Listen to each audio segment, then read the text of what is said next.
We there. We there. And we are live. Welcome to the Deal Champs podcast. I'm your only host today. The master of hair is late on an appointment. He should be here in 20 minutes. Who knows? And then we have Mr. Dean Rogers, Captain America, and he is actually at Pace's office learning from him and Cody today. But we have one of my favorite guests of all time, Mr. Sam Singh. Real quick, for those of you guys who don't know, our entire goal with this podcast is to help take all the skills that we've learned over the last, let's say, 5 to 10 years between the hosts and give them all to you and bring on guests where you can take something and implement it in your business immediately. And this will be real estate, you name it, raising money. Sam's done it all. And so the big thing for us that we want you guys to take away is that we are just regular people. I'm honestly an unemployable degenerate, and I buy real estate. But Sam, I'm going to start calling you the Indian sensation with that hair. I dig it. The Indian sensation, Mr. Sam Singh. Give us a quick intro, bro. Dude, well, I mean, first and foremost, it's phenomenal to be here. I see you guys go live all the time, and the caliber of guests that you guys have on is phenomenal. So when you hit me up, I was like, holy shit. I don't know what I did to luck out to get the invitation, but whatever happened, I'm glad it happened. So, dude, thanks for allowing me to be here. I'm kind of bummed that we don't have Captain America with us today. I'm a little bit sad about that. Captain America, and he's on the road all the time lately. Like he's he's crushing, man. He's crushing life. But no, dude, it's an honor to be here. I think as quick of an intro as I can give to everyone here. So obviously I invest in real estate. My big thing is that I'm absolutely phenomenally obsessed and in love with business. That's my big thing. I view everything, even purchasing real estate, even purchasing rentals, as a business. I don't even view it as real estate investing. I view it as having a real estate investment acquisition, sales and marketing machine. I've been in the industry for a little bit less than 3 years. So November 1st will actually be my 3-year mark in entrepreneurship, which is I'm super stoked on. I'm super freaking stoked on. And in that very short amount of time, I've been blessed because I've had amazing mentors, guys like Mindset Marlon, who is in the chat, who's one of my best friends of all time. I've had amazing friends and mentors like Marlon, like Stratton, who have basically helped cultivate me into honest to God, like a deal cranking machine. So in the 3 years that I've been doing this, I am officially very happy and stoked to say this publicly. This is actually the first time I've mentioned this publicly, bro, because this just happened recently. I am officially at 28 years old, a multi-millionaire, and I am super freaking stoked about that. And yeah, we're absolutely crushing. We're cranking. It's a blessing to be where we're at. And the beauty of all of this, man, I feel like we're just getting started.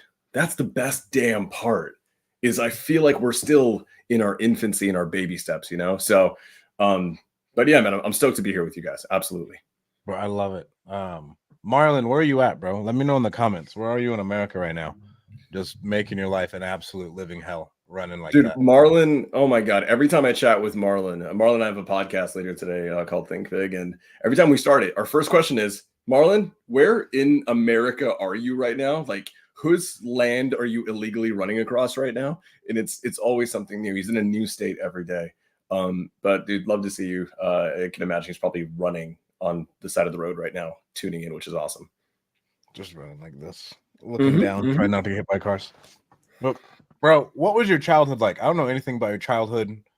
Like, what were you always an entrepreneur? No.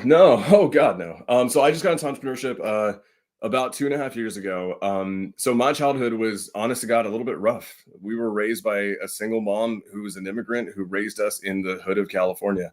And there's really not much around that other than the fact that a single mom raising 4 boys, doing whatever the hell she had to make ends meet. And she suffered, dude. She absolutely fucking suffered to give us an amazing level of opportunity here. And so it was really interesting, man. I grew up very much in a unique kind of perspective here in California, where there's not many people who looked like me. There's not many people who had the background that I did.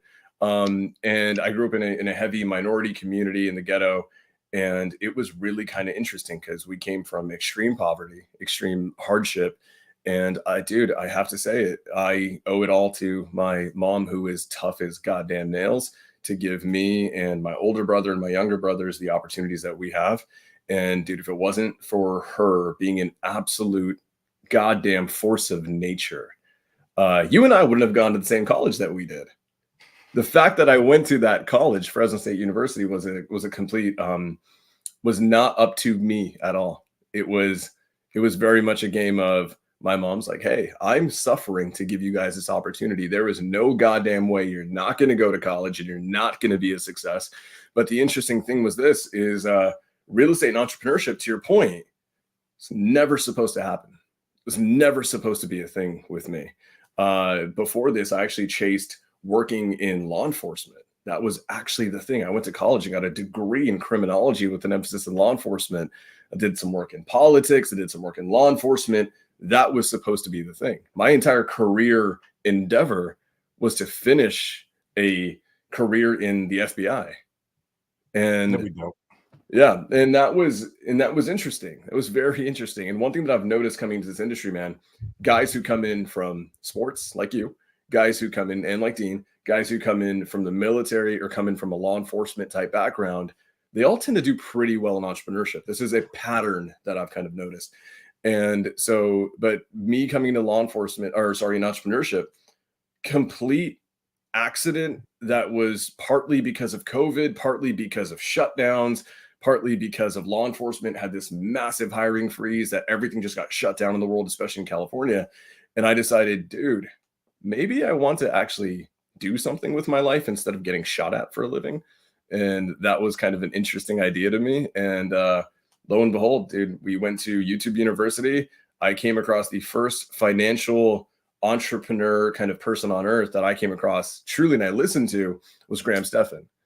And then it was just a rabbit hole. And back then, Graham was all about real estate. He was all about real estate. Now he talks about everything, but back then he was very heavy on the real estate stuff. Bro, real quick, my mom just commented on my Instagram. Hi, buddy. Hey, mom. I love you. Speaking of moms, my mom's the best. Bro, are you still really close? You're still really close with your brothers, right? Huge. That's like Do they live with you? Yeah. So me and my older brother Harry, we have a house together, and my two kid brothers are with us all the time. Did you guys grow up out here in Fresno? Yeah. We've been here for a long time. And here's the thing: I actually don't know how much longer we're going to be here. I don't know where we're going to go. But wherever we're going to go, we're 100% going all together. Like the clan moves together. We've got that kind of little brothers. How old are your little brothers? 16 and 14. So yeah, they're still under 18. They're still underage. And it's kind of cool, dude. It's actually really kind of fun getting into entrepreneurship and having a lot of people have kids, right? Like you've got a son. For me, I've got kid brothers and who I basically kind of semi-raised, as you do when you're the older sibling in a single parent household. And so it's actually kind of amazing figuring it out as I go, because it's an amazing run of like, this is kind of what parenthood feels like in a unique little way. But it's so funny, man. I watch you guys on Instagram. I watch you and your son. You guys are always hanging out, always having the best time ever, watching anime. And it's funny because you guys are the only people that I relate to, because I'm like, I'm going to go crank and like work my guts out for the business for 12 hours a day. And then it's like, let's go watch Jujutsu Kaisen. Let's go watch One Piece. And so I love seeing that with you guys. I mean, we can't watch Jujutsu Kaisen with the 6-year-old just yet. A little bit too brutal, honestly. Just a little bit. But my little Bartholomew Kuma is out there rolling, and he's embraced the Kuma full-fledged. It's hilarious, bro. He's dude, I love that. I saw that, and I was like, dude, I love that, because whenever I dare to post anything about anime, it's funny because it's received two ways by my following. One is there's like the three guys who are like, you're the best ever. We now resonate. We now love you. And like, we're committed to you because you share an interest. And then everything else is like, the hell are you doing watching anime? Because it's the funniest thing to me. And I'm so unapologetic with it. But I saw you guys post that. And it was funny because literally the night before we watched the episode where Bartholomew Kuma just landed at the world government base. So I'm super stoked on that. But dude, absolutely. I love to see that. And what I'm talking about is this. I think growing up, there was a preconceived notion about what an entrepreneur needs to look like, what a business owner needs to look like. And you and I are both examples that, hell, in skin color alone, because where I was raised, we were taught that brown guys like us can't make it in entrepreneurship. We can't make it in business. Hell, you're brown and raised by a single mom in the hood in California, you're hella not going to make it. And the interesting thing is, as I come up, I'm like, that's the farthest thing from the truth. And then two, I find guys like you, Marlon, who also loves anime, which is funny. I'm like, I see this young generation of entrepreneurs, even Hermosi, who we all look up to. He's kind of nerdy. He's kind of nerdy at times. He kind of geeks out about some stuff. And I'm like, there is a reframing of what a successful entrepreneur can look like today. And I'm so stoked about it. It's awesome. Well, I think that everybody was a nerd. Nobody wanted to admit it. But Oh, like yeah. everybody loves, especially dudes like me and Zeno went and saw the new Godzilla movie. Every Mm. child loves just monsters making noises and fighting. So I just think it's inherent to where all boys love kung fu movies. You know what I'm saying? And Star Wars. Like if you say like, oh no, I don't watch Star Wars because it's dumb. I think you're lying to yourself because every little boy loves swords and then laser swords. You know, it stacks on top of it. That's it. That's it. It starts with swords. Like you gotta love Lord of the Rings. And if you love Lord of the Rings, you're gonna love Pirates of the Caribbean. If you love Pirates of the Caribbean, you just gotta turn those things into laser swords, and then you're in love with Star Wars. It just Hell goes yeah. like that. Dude, it's so funny, man. I'm looking at the world around us, and as technology continues to evolve the way that it is, right? We've got AI just changing so many things, not just in our industry, but every industry. I'm looking at how entrepreneurs, especially young entrepreneurs, are pivoting, and that's causing so many changes and so many shifts. Like a millionaire right now does not look like what a millionaire looked like 30 years ago. And a millionaire before that, 30 years before that, was totally different. And it's so cool to see how everything is becoming more accepting and shifting and changing. And I'm so stoked because guys like you, guys like Dean, guys like Jason, and people that I also look up to, guys like Pace Morby, Alex Hermosi, we're just seeing such a rapid shift in what it means to be a business owner and a millionaire and a multimillionaire and a billionaire. I'm so damn stoked about it, man. Bro, do you get thrown off by the fact that being a millionaire really isn't what it used to be? And how like you're like, yeah, I'm a millionaire, but in all reality, if this was 30 years ago, like I'd still have a long way to go. Like I think about that with like Bill Gates becoming the world's youngest billionaire when there was only like 8 of them. You know I what I'm I saying? think yeah, it's become diluted in my opinion due to social media and posturing, and the Instagram, TikTok era. It has become that. That's why I think guys like you and me resonate.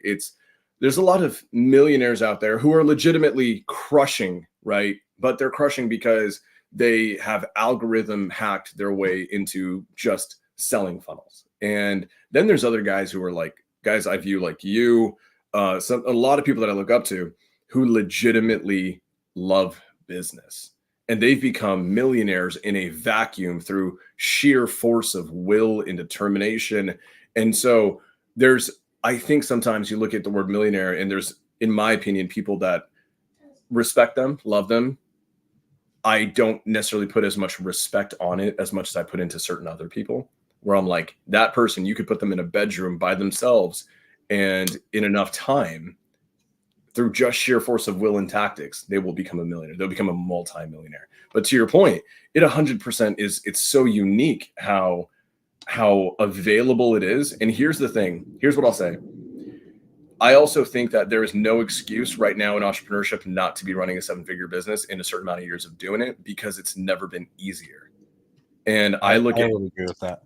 Yeah, and I look at guys like you and me, and I would say by virtue of that, by virtue of how much technology and innovation is happening and how much we understand so much because we were so fortunate to come up with the internet the way that we have, is that we are allowed to innovate and pivot, and I think be a little bit more dynamic and light on our feet than maybe an old school entrepreneur, right? And because of that, we can unlock so much more leverage that can take us so much further than just 7 or even 8 figures. And that's what I'm excited about. And one thing that's really keen for me is understanding that because I understand it, And because I come from the background that I do, I inherently, internally feel like I have a responsibility to achieve it. And if I don't, all that suffering that mom went through, I'm dishonoring it. So, bro, I think it's never been a better time to be an entrepreneur. I think now and right now, I think is one of the best times in real estate to buy things owner financed. Like, and I was talking about this for like our storage workshop, just because rates are so crazy, because the commercial investors get what you are going through when you're going to purchase something.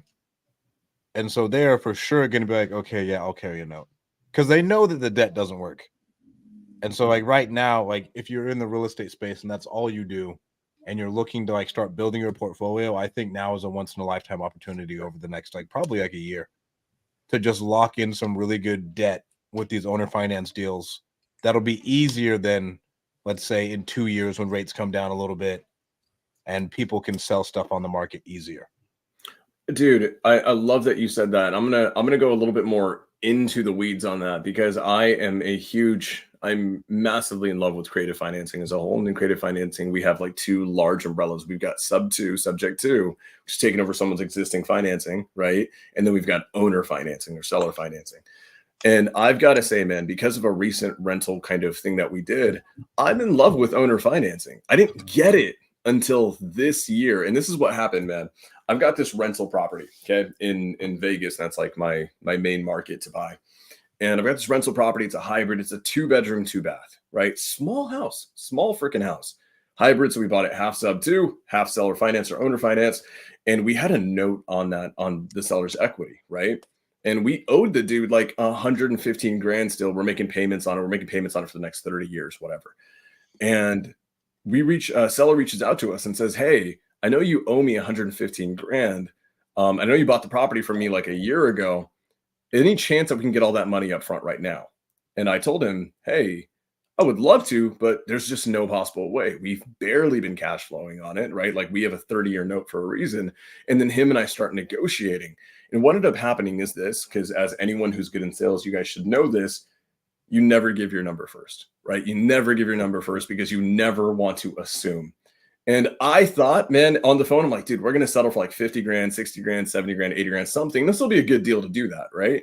He hits me with, hey, Sam, if you wire me 10 grand tomorrow, I'll be good. That's wild. That's freaking wild, freaking insane. And so what ended up happening on that house, by the way, at that time, we still already had like 100-something grand of equity just baked in because we negotiated really well. And then within about a week of just handling the paperwork, we basically raised our equity by another 100K almost.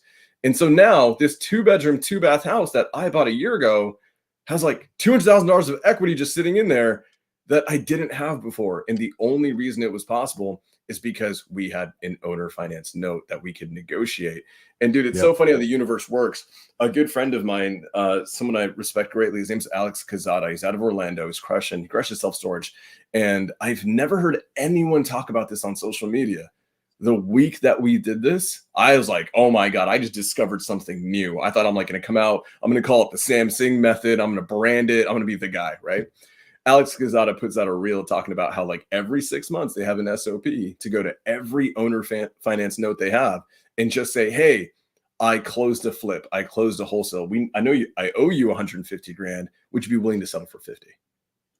And then now we revamped I'm actually in the process of looking at our entire pipeline.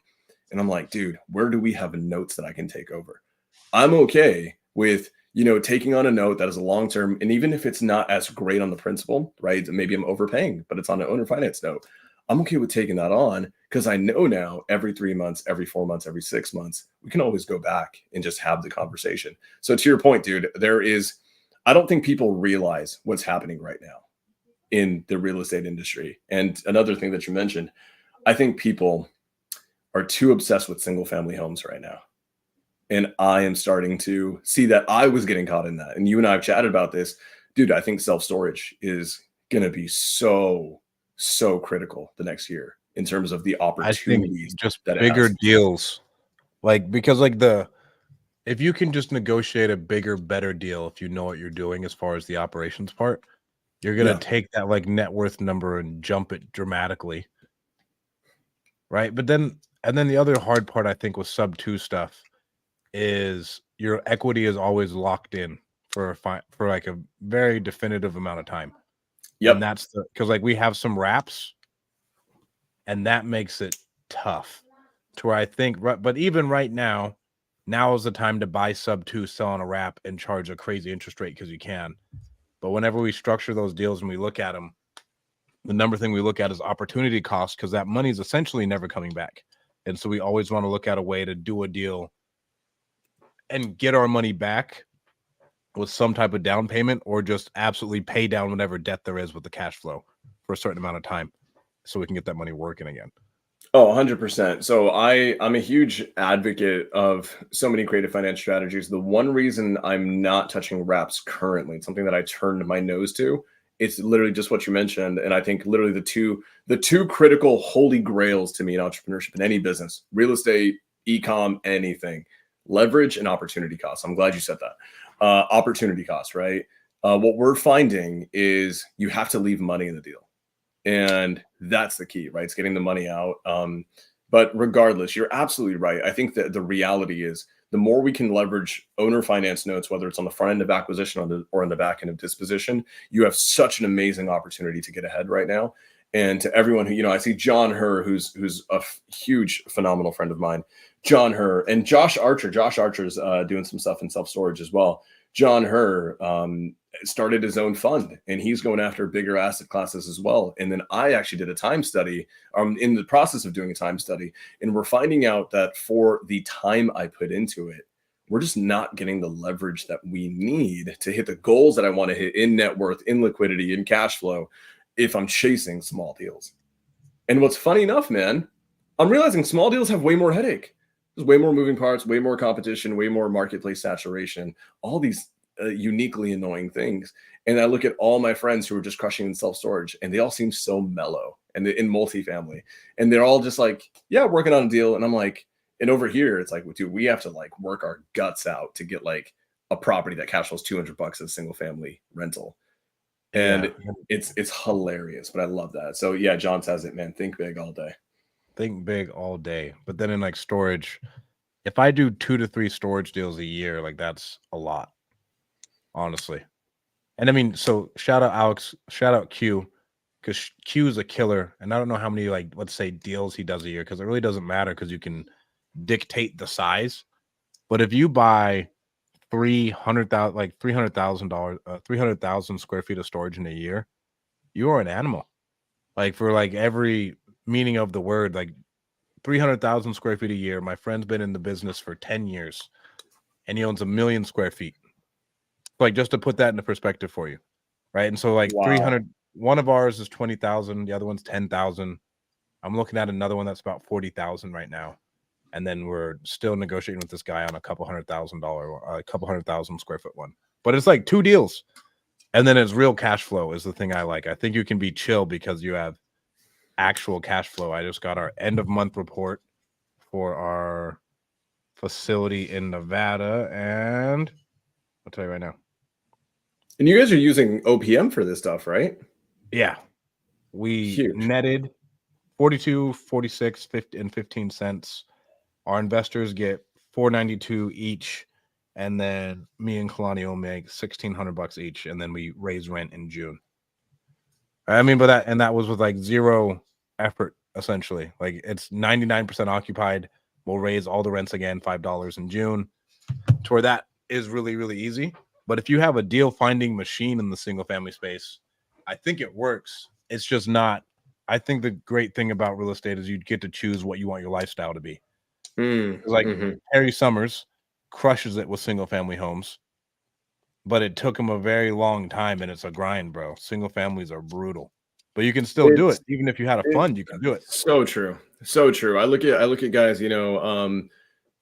Pace was he was my earliest mentor in this industry. And I have a ton of mentors in this industry, but he was the earliest one, someone I look up to greatly. And I look at him, and he's focusing a lot of his time on big deals and higher leverage. And I look at him, the reality is he's got a machine. He's got an absolute machine to find deals. And so I'm kind of fortunate in the perspective where I'm at right now. It's like we currently have across these are all single family and some land stuff, which we're just lending on. We have like 45 to 50 deals in escrow across all the pipelines right now. And what I'm finding, it's funny, you were actually a pivotal shift for me in this moment almost a year ago. You were like, you DM me and you were like, dude, what the hell are you doing with all these properties? Like, are you wholesaling them? What are you doing? And I'm like, dude, I'm trying to buy everything I can. And you were like, bro, stop trying to buy in a million different places because logistically it's going to be a goddamn nightmare. Yeah. And guess who didn't listen to you? This guy. And so now I understand that it's a logistical nightmare. Now what we're doing is, because I've got the deal finding machine, we've got the pipeline running. It's just going to be a game of finding the operations, logistics on the back end to make sure it's being managed the right way. And then I can spend all my time, hopefully just giving you a ton of money so you can just go and like get self-storage with it. Like that's my goal, truly. Jason Pritchard, it's good to see you. The master of hair. The master of hair is here. Sam, I apologize, my friend, for being late. I don't want to screw up your guys' conversation, so I'm just going to slide right in and hopefully keep this thing going. Thank you very much for coming on the pod, man. I appreciate you. Of course, man. It's so master good to see of hair. you. Let's get the IG connected too. Okay, yeah, I'll hook it up right now. And you guys are, it's so funny. It was 2-3 weeks ago, the Deal Champ Summit in Fresno, California. That was such a phenomenal event. You guys crushed it. It was so cool. The venue was amazing. The venue was amazing. The setup was amazing. Your speakers were through the roof. I mean, like Nick Perry's amazing. Austin Rutherford is a friend. He's a good friend, and I love him as a human being. And you guys had my guy Rob Wensley out too. You guys absolutely crushed it. I love seeing what you guys are doing here in Central California. It's I've been waiting for, in the 3 years that I've been doing this, I've been waiting for like an empire to happen. And I'm like, who's going to take it? Who's going to take it? And at that event, I was watching you guys live and I was like, this is it. These are the Kings. And I'm stoked on it. So you guys crushed it. I can't wait for the next one. Hell yeah. Yeah, it's been good, dude. It's been interesting. Stratton and I and Dean were talking about this. It was like 7-8 years ago when we first started in events. And I know you've put some on too. It's like, you don't know what the response is going to be. I mean, we had 8 to 10 people in the room and it was like that for a year. And then the second year it was like 15, 20 people. And then the third year it's a little bit more. And then eventually it kind of grows and snowballs. So it was a very cool full circle moment. I saw you there, man. And it was great. Appreciate the support. And it was great to see how far our community's come, dude. Like our community has really turned out and it's just really good to see the support from everybody that showed and up. I got to say this, man, I'm a huge Stratton and I talk about this. Stratton and I have obscenely long phone conversations sometimes. And I think it's because he loves talking to me on the phone. I think that's all it is. And one thing that we talk about is there's not enough guys who are truly willing to pay the hard dues up front. So you mentioned, doing the event, having 10 people show up. For a lot of guys, it doesn't hit their ego metric. It doesn't hit the vanity metric enough. And I'm kind of in the space where like I'm speaking on a lot of stages. Over last year, I did about 30 stage events across the country. And this year, I'm probably going to finish here at like 50-ish. And it was so amazing because there's going to be rooms where you'll fly across the country to speak in front of 15 people. And then people don't realize that like those 15 people, by the way, will become your biggest diehard fans for the rest of your life. Yep. And this is something that I talked to, I was talking to Pace about this, is he's like, dude, if I didn't spend years talking to rooms of 15 people, I wouldn't have rooms of 3,000 people. That's 100% right. Yeah. And so I love seeing the compound effect because I think a lot of people may be thinking, they may have seen the Deal Champs brand, right? They may be looking at the Deal Champs Summit, which you guys are, I'm sure, planning moving forward. And they may think that, I hate the phrase overnight success. Freaking hate that. The reality is you guys are what, a 7-8 year. It took you 7 or 8 years to become an overnight success. That's a reality of it, right? Yeah. And so you guys, I'm stoked on it. I can't wait to see what you guys do with it moving forward because you have real momentum. Yeah, dude. And it's cool. It's like you model guys like Pace because you got to bring the same energy with 12 people in the room that you do for 500 or 600 people, right? I'd say that's the hardest part, bro. And it is, dude. And bring the juice no matter what. No matter what, man. It's so true. I'm so sorry to cut you off, but yeah, man, it's I've learned this from guys like him. I've learned this from a few other very charismatic speakers. Is I think this at the end of the day, whenever you're doing the meet and greet, and like guys, I've done it. I spoke at this event. I had like 200 people at it. It was amazing, and I wasn't ready for the meet and greet because you had 90. I counted 90. Like 3 people wanted to meet me after, and I was there for 3 hours of meet and greet. And then I realized after you've spoken on the stage, bringing the energy after and just like this is the critical thing. If you can make everyone in that room when you're meeting them feel like they're the only person in that room, even though there's 2,000 people there, then you do something special. So truly hats off to you guys for willing to do that. And Strat, I mean, I was there, you and I were chatting a little bit, and I just kind of like laid low. So I just want to see how you handled, meeting certain people. And dude, I just love the fact that you made them truly like, you were like, I have nowhere else to be. Like, and I think you were probably running late for something, and you're like, I am not going to move until this person like feels perfect. And so I got to watch that, and I was like, damn, I do not have the energy to do that. Yeah, It was fantastic. That's right, dude. And it's building the muscle of, and I think our team on our side, me, Dean, and Strat are good at this. The 93 people, you've got to give the same energy to person 93 as you did for person one, and even more, because that person waited for 90 Yeah, plus that person's people fucking to go committed, through. bro. And so it's like, that's what I always say that, dude, at our events. I don't care how long I have to stay. I don't care how long it takes. I said, we're going to stay until they kick us out. And then we'll go keep the conversation going on the street corner if we have to, man, because it's that important to me that if somebody comes and gives up a portion of their day away from work, away from the family, like we've really got to deliver, dude. You know what I mean? There's no not delivering in that situation. And I think that is the reason why our community shows up the way that it does for us, because they know, dude, we've just been bringing it for so long, man. So that was a cool culmination of all of that at that summit, dude, for sure. And dude, honestly, this one thing, and we can move on from this, but like I am so like, this is huge for me. I was talking to Stratton about this on the phone. As you guys are going to grow, right? As we all grow, you're going to get hit with so many opportunities in front of you that are just bigger and better rooms, bigger and more attention and all these things. And just continue to be the guys who just are willing to stay the extra 3 hours. Yep. Like that is it. And it's funny because, we go to these events and speak on these stages, and I'm always like watching speakers. I'm like, who's the guy who flies in, speaks, and leaves 5 minutes later versus the guy who just shows up, stays, pours into every human being possible. And it's like, and that's tough, guys. Like I was watching you guys and I was like, I wonder how their voices are doing. If you guys have lost your voice yet, like you guys are like, are you dehydrated? Have you eaten? Are you okay right now? And the fact is you guys don't let up. So I love to see that. But yeah, it's amazing. I'm so curious, where do you guys have like an end, not an end goal? Let's just say a year from now. What's the goal here for Deal Champs? Like how big is this going to become? That's a good question, Strat. I'll let you go first. Yeah. One day at a time, son. We had a 2-hour conversation on Saturday about just what it would look like. I think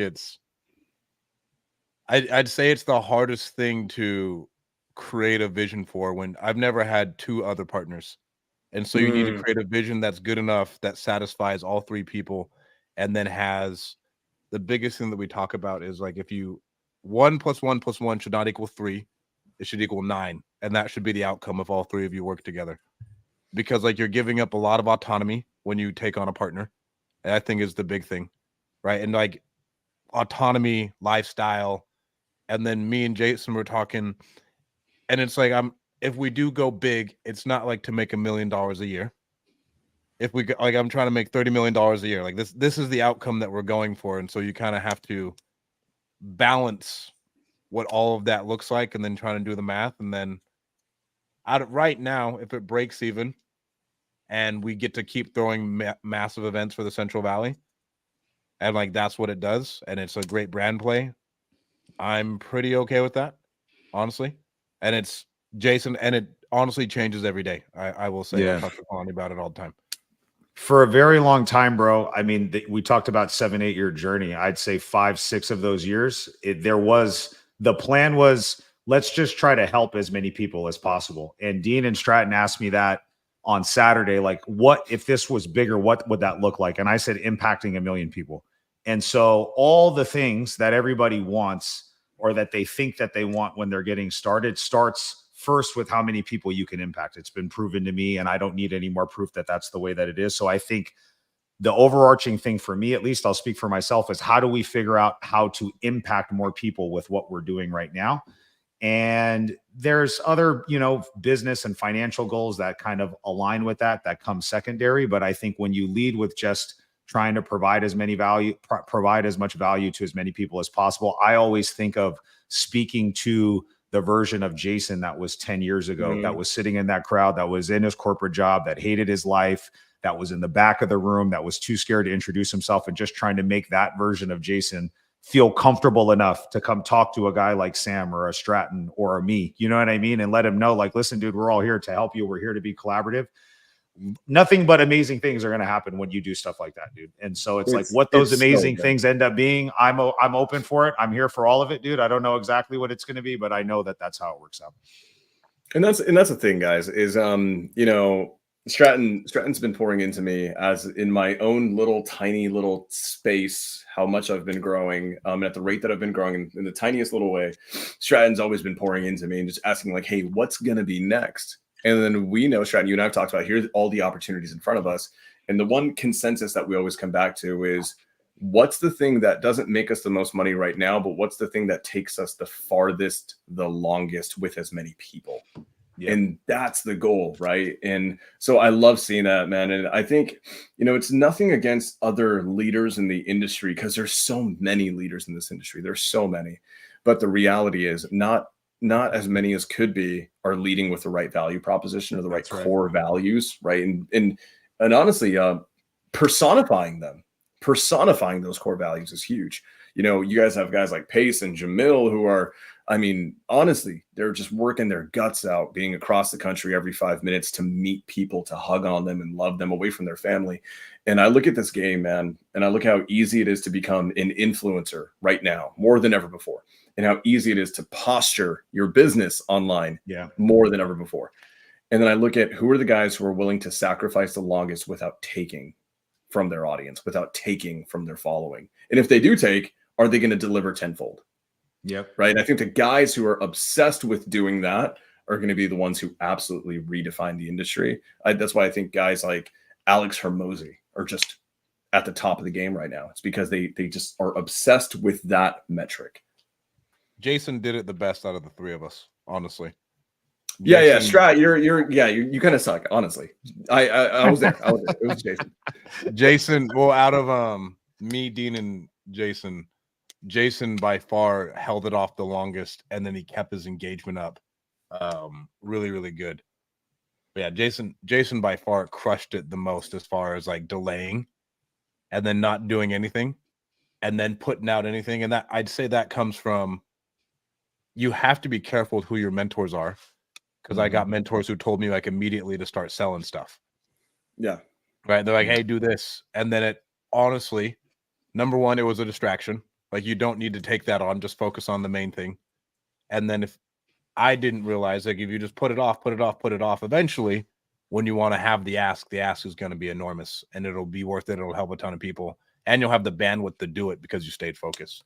But real quick with you, Sam, how did you grow your business to 7 figures within 3 years at such a young age? Because most people, I didn't grow to 7 figures in 3 years. I, at least in real estate, I've done it in other companies, but I did in our wholesaling company. Yeah, 100%. So right off the bat, I'm a guy who has to always pay homage to the mentors. So I was extremely lucky to get in the rooms on a sheer damn accident that I got into. The reality is every critical step of my life has been shaped by a critical mentor at that time who kind of took me, plucked me from where I was at and put me at an elevation. So I started with Pace. Pace was huge. He showed me how to not be distracted, to understand my avatar at the time. And that was being a closer. Like, that was it. I had a sales background, right? If you come from like law enforcement or the military, and you usually those guys do really freaking well on the phone. And I was a guy who was doing really damn well on the phone. He was like, you should not be doing anything else but closing other people's deals. Like, you shouldn't be following up. You shouldn't be cold calling. You shouldn't be underwriting. It took me guys like 4 months to learn how to comp. But I was closing deals because I was really just damn good at, like, hey, homie, can you give me an MAO? And that's where I need to be at. Cool. To make 15 grand. Cool. Sweet. He gave me permission to live in a very focused role. And then this was huge. About 4 months in, I met just by sheer dumb luck, I ended up finding myself in a room with someone who's been a critical advisor for me and a big brother, and that's Robert Wensley. Robert Wensley doing Robert Wensley things, throwing a party in a penthouse with a bunch of gajillionaires, I just, for some reason, someone said, hey, Sam, come on, let's go and hang out there. That day, Robert took an interest in me for whatever damn reason. I have no idea why. And he decided, I'm just going to connect this kid with everyone on earth that he could ever need. And so I went from a point, to your point, Strat, I was in my first 4 months of real estate. This is like tactically what I was doing. This room that I'm in, you mentioned building a 7-figure business, right? And like how sometimes it's actually easier now than ever. I was in this room closing sellers, calling other people's leads basically for like pennies and like on an assignment fee, about 10 hours a day, 6 days a week. Like it was brutal because I had no money, no experience, no nothing. Like I just knew that I sounded nice on the phone and I knew I could get people to like me. So I literally just went for the close 10 hours a day on everyone's hot leads. Spoiler, not a lot of them were hot. And then 4 months in, like on my 4th month, everything compounded. For the first 2 months, almost nothing happened. We had some contracts, they fell through. 4th month, it was like God looked down and smiled upon me. And it was the best thing ever.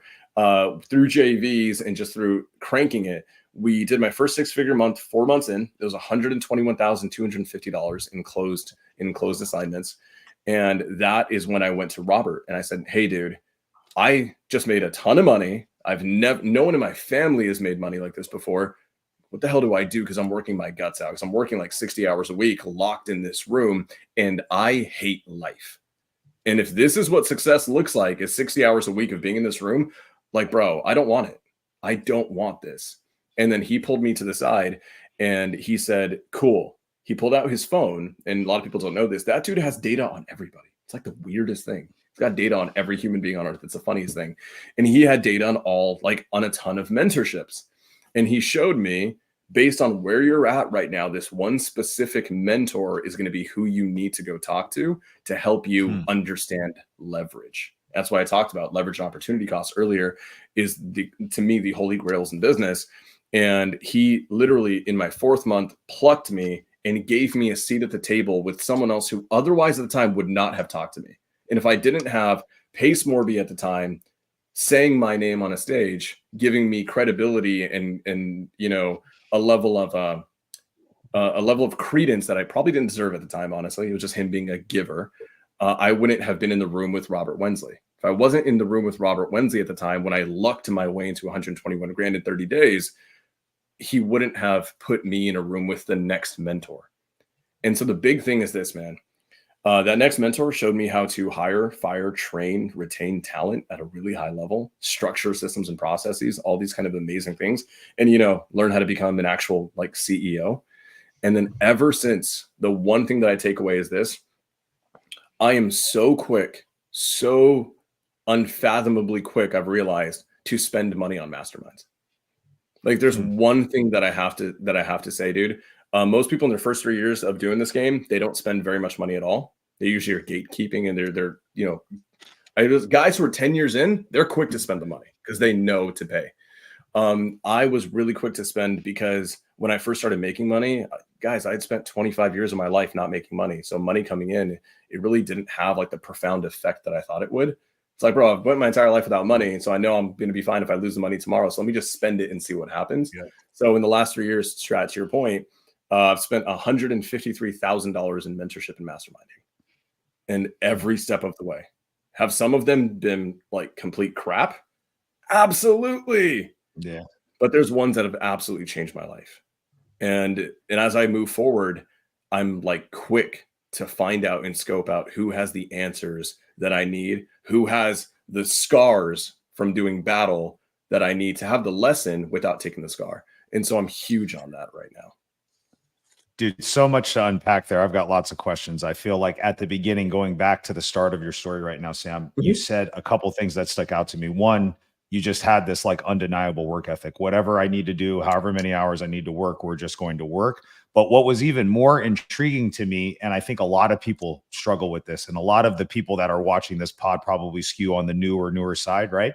And there's such an intimidation factor coming up to anybody that's experienced. Pace, let's not even talk about a guy like Pace or Robert Wensley, who are just like upper echelon guys like in our thing, right? Like even for me, like now, I mean, like at your stage, dude, like for you, a couple months in, brand new, to be able to figure out how to approach Pace and provide some value in the way where he gets you on stage, then puts you in a room with Robert Wensley. What was going through your head during those times? Like, how did you navigate that? And what advice would you give to that newer person that maybe wants to come approach you or Stratton or Dean or myself or whatever, right?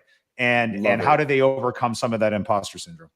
So I love it. Oh, dude, you're gonna open a can of worms with me. Love this. Okay, so two things. One, I'm gonna hit on this real quick, like tactically, and then also just one thing that I want to anyone who's new, who's having a hard time establishing the work ethic. Right. I think that the number one pitfall mentally that people have coming into entrepreneurship is no one tells you what to do. When you check in for work, when you go to school, guys, I have a master's degree, right? I have a master's degree. I'm used to showing up to school and having my teacher tell me what needs to be done by what date, by what time to pass.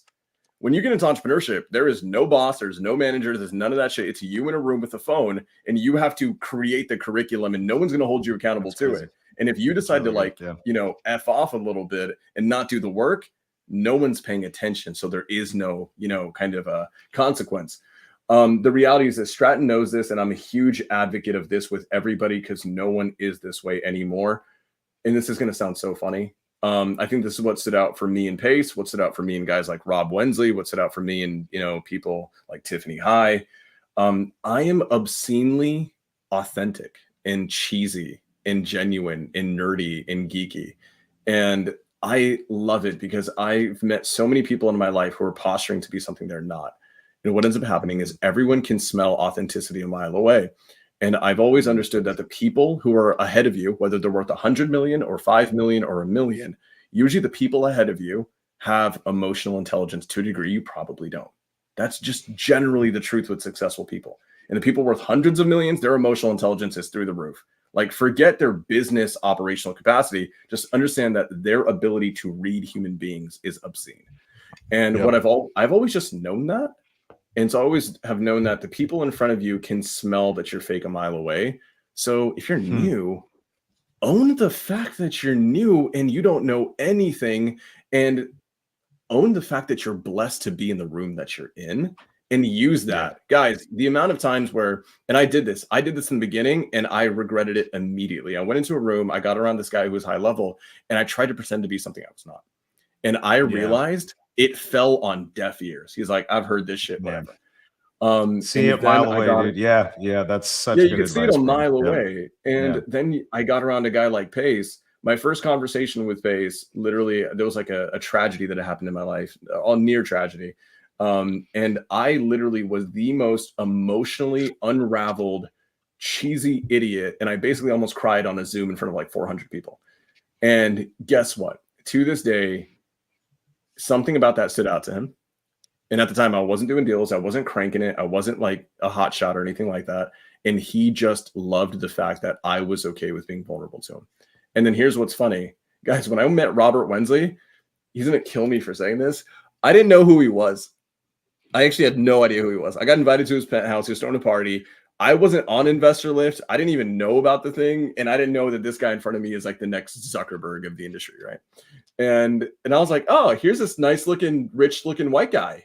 He seems nice. And the entire time, I'm just being authentically me. And I told him this. And I was like, bro, I don't know why the hell I'm here. I've never been in a penthouse like this. I've never been in Vegas like before that. I don't know why I'm here. I don't know why you've decided to give me this room, but you've poured into me today. And I will never forget this moment. And this is critical. I think something about that, I saw it happen on his face. Because he had been socializing. There's all these people trying to take from him and build relationships. I think I was the only person in the room who was just thankful to be in the room and didn't try to have a strategic plan, who didn't try to have, I'm going to go intentionally. We always tell people to be intentional. Sometimes you can just intentionally not want something from the person other than to show them gratitude. And then whatever, I think what happened after that is Rob was like, holy shit, he doesn't have an agenda. He doesn't have anything. There is no knife behind the back. There is no, oh, well, can we be an affiliate? Or can we do this? Can you give me a free investor lift? I told him openly, I was like, I don't really know much about your platform, but it sounds dope as shit. I'm going to look into it later.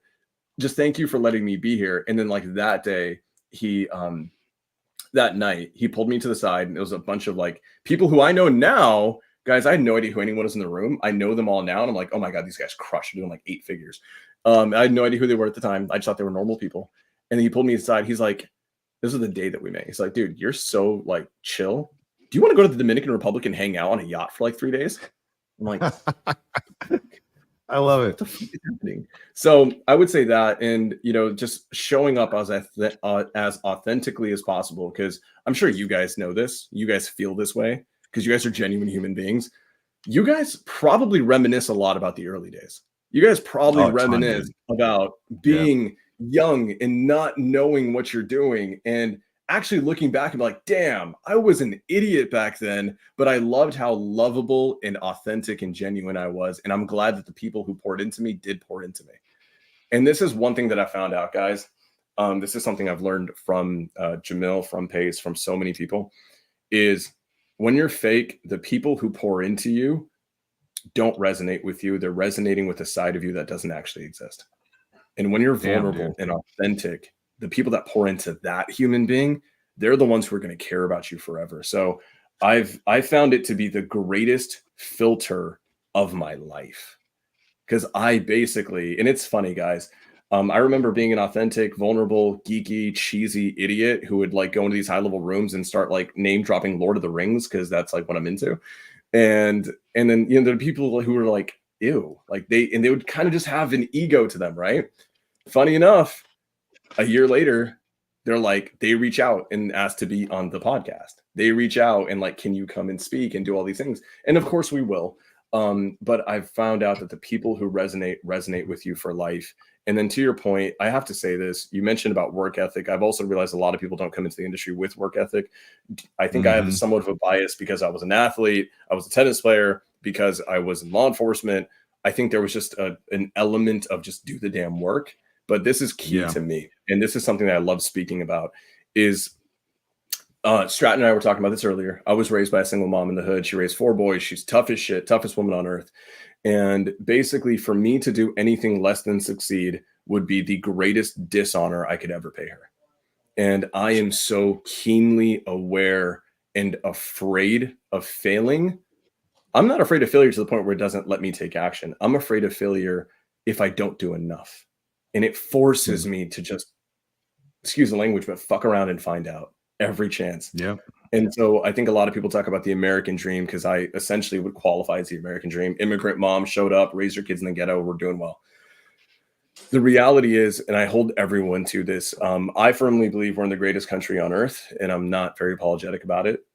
I believe that truthfully, the amount of people everyone has sacrificed for us to be here, whether it's parents, whether it's spouses, whether it's military members who have died, someone has sacrificed for us to be here.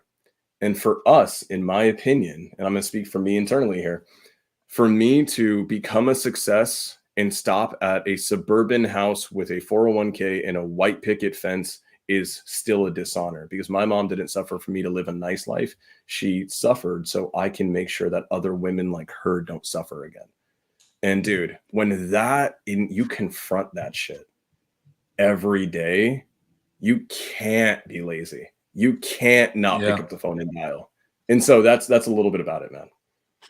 So you have a very mature perspective for somebody that your age, obviously just a lot of profound things that you're saying right now. And this is something that is always intriguing to me, right? Like, why do you think Sam Singh processes things that way? Is there something about what your mom instilled into you? Was there a life experience that had to happen? Because I think the disconnect for a lot of people is to come in, you have to work your face off, and that's it. I mean, there is no other way around this, because we always say this. It's like, if there was a shortcut, I just tell you guys, here's the shortcut, so you don't have to do all of the damn dirty work. But the dirty work is the prerequisite to a lot of the success you're going to see. And some people just have a hard time processing that. You have a really big why behind all of that.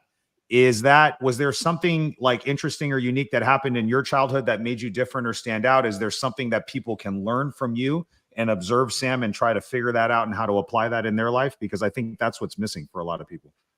I would say this. Okay. Ooh, you said something key. I don't think you even realized it. You mentioned the word, the why.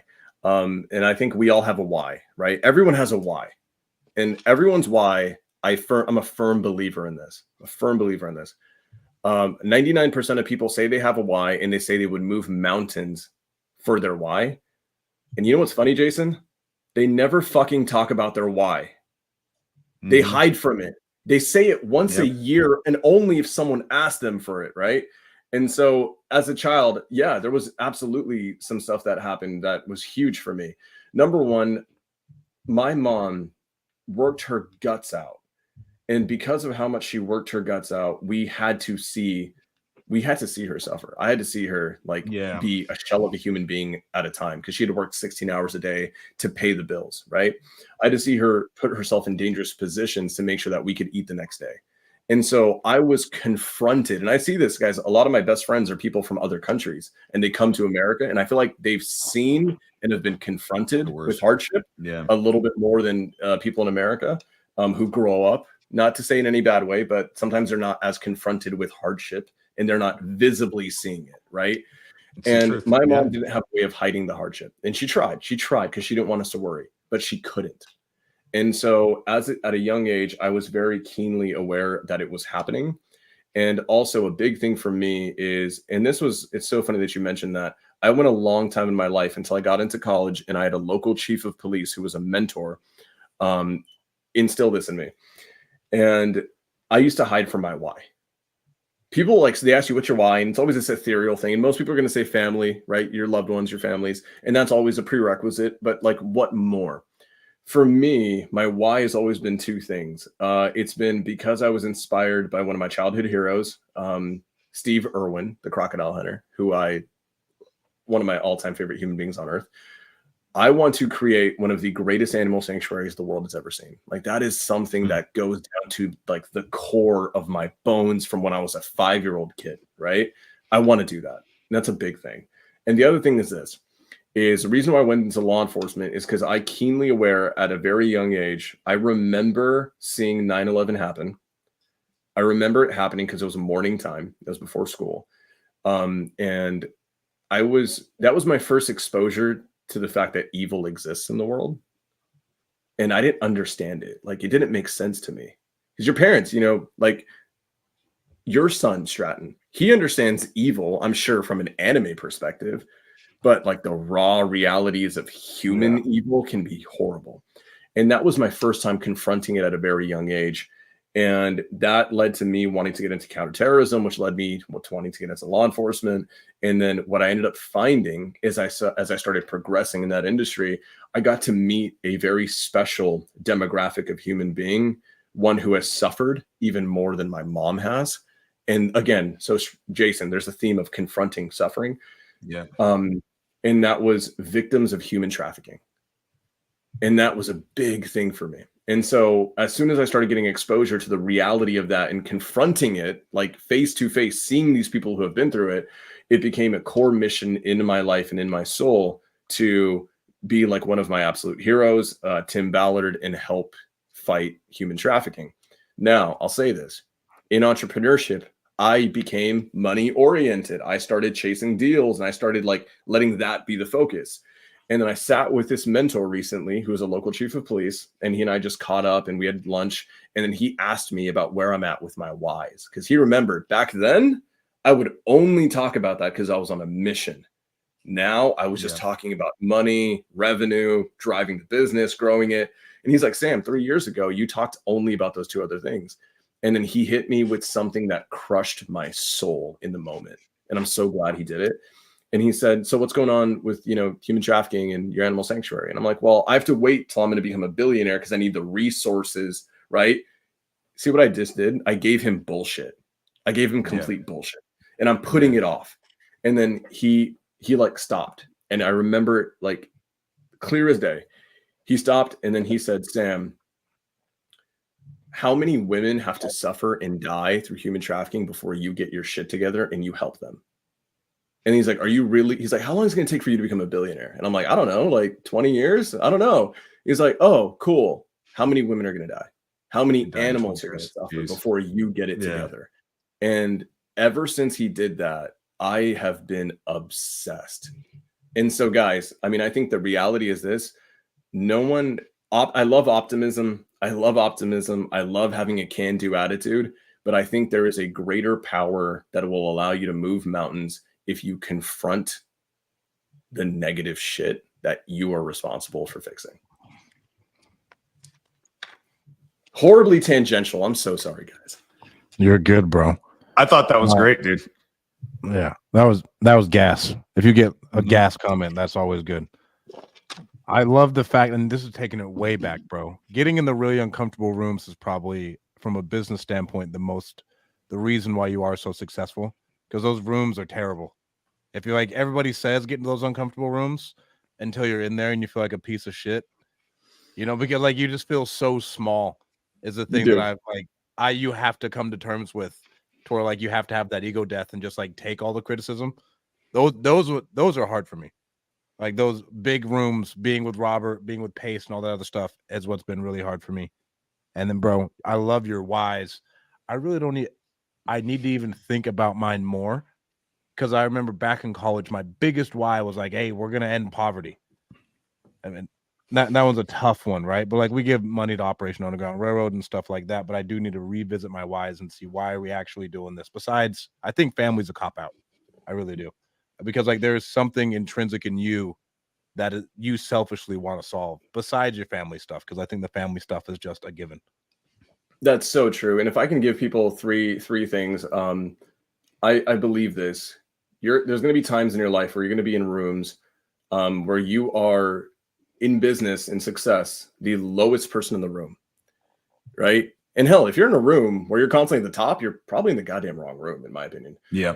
So the reality is this: you have three options, and I see people do three things.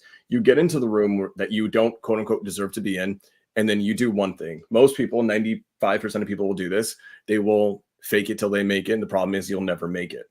And if you make it, you'll make it with the wrong people, and then it's going to hurt you in the long run.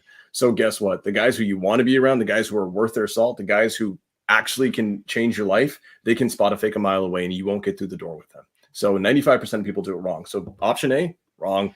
Option B, right, is you self-eject. And I feel like the rest of the 4% do that. They'll self-eject in their presence, in their energy. They'll either be just a fly on the wall, and then guess what ends up happening? You're not contributing to the room. You're not building relationships. You're not going to get re-invited back to the room very often. And then I see the 1% of people just own this simple thing. And that is, own the fact there's a power to owning the fact that you may not deserve to be in that room. We always say it's like, if you're in a room, you deserve to be in it. I don't believe that. I think you can luck your way into shit you do not deserve to be there yet. But there is a tremendous power in owning it, going to the leader of the room and saying, hey, I have no idea why I'm here. I have no idea why this was okay. I just want you to know, whether I come back or not, this was a life-changing, eye-opening moment for me. And I thank you, like, from the bottom of my heart, for letting me see this. And then just leave it there. And what I found every time that I've done that, I've built a relationship. Every single time, with guys worth hundreds of millions of dollars. And it's so funny because it's antithetical to what everyone naturally wants to do. But you're right, dude. It's just getting in the rooms, getting into the mentors, into the masterminds with people above you, and just being a true value add to that room in energy. And if you can't be a value add to the room in money, in success, and net worth, and liquidity, and all this other vanity ego shit, you can 100% be a value add in energy. Bro, 100%. I think the energy thing is hard. And then don't be afraid to be vulnerable, and then just be the fly on the wall, because you'd be amazed at the amount of people who are just going to come pick you up, is one thing that I have learned from putting myself in those really uncomfortable rooms. Because like odds are those people are going to be twice your age, or they could be your father or grandfather, and they'll still come and just pour into you if you're honest about what's going on. Because everybody goes through shit. Nobody who is 45 years old and successful has not been absolutely decimated in the business space and had to get through it and then learn these lessons. And so they will pour into you, so you do not have to go through whatever they went through. Dude, I see this. It's so critical. Human beings want resonance. Human beings crave resonance in stories, in human beings. So the guy who's a billionaire actually remembers, I think the statistic is that there's more people who are first-time billionaires who don't come from a legacy family than there are billionaires from legacy families. So the vast majority of billionaires on earth were people who usually came from the ground up. Mm-hmm. And they all remember what it was like to be 22, 20, never done their first deal before, scared out of their goddamn mind the first time they went to a conference.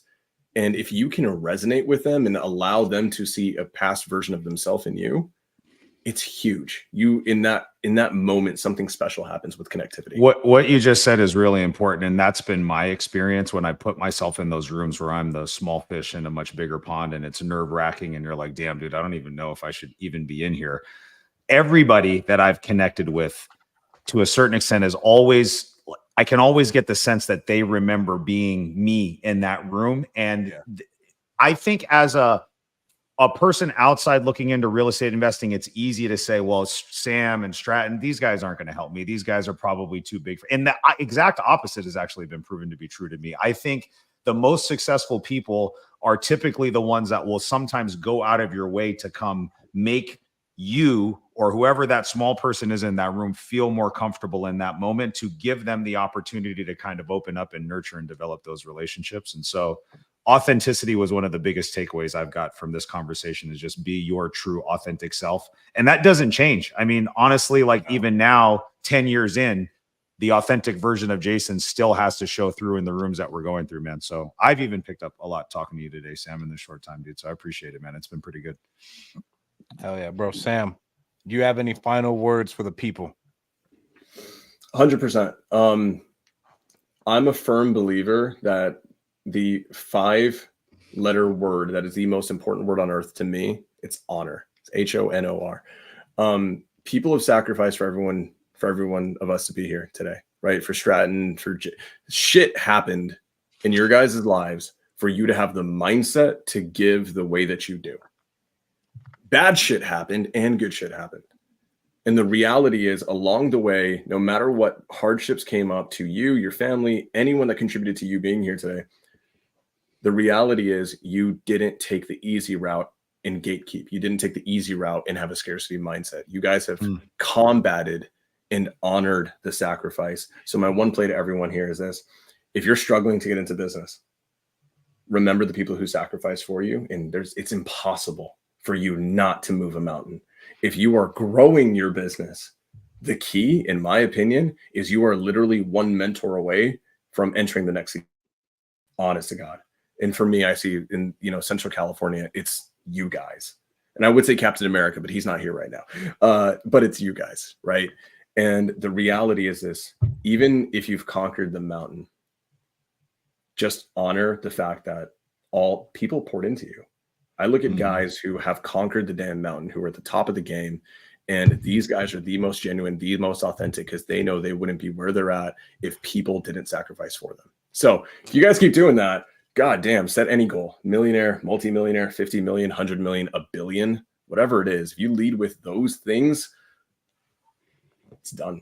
It's done. But guys, thank you so much for allowing me to be here. Oh my God. Like I feel like a kid in a candy store right now. This is like a huge step up for me. And so I'm honored, truly honored to be here with you guys. Hell yeah, bro. Thank you so much for coming on. I'm sure we'll have a conversation next week for an hour. 100%. Okay, awesome. I will go ahead and I'm going to hop off then. All right, guys. Yeah. Thank you guys so much. Love you guys. Thank you guys so much for tuning in. Appreciate you, bro. Thanks, Sam.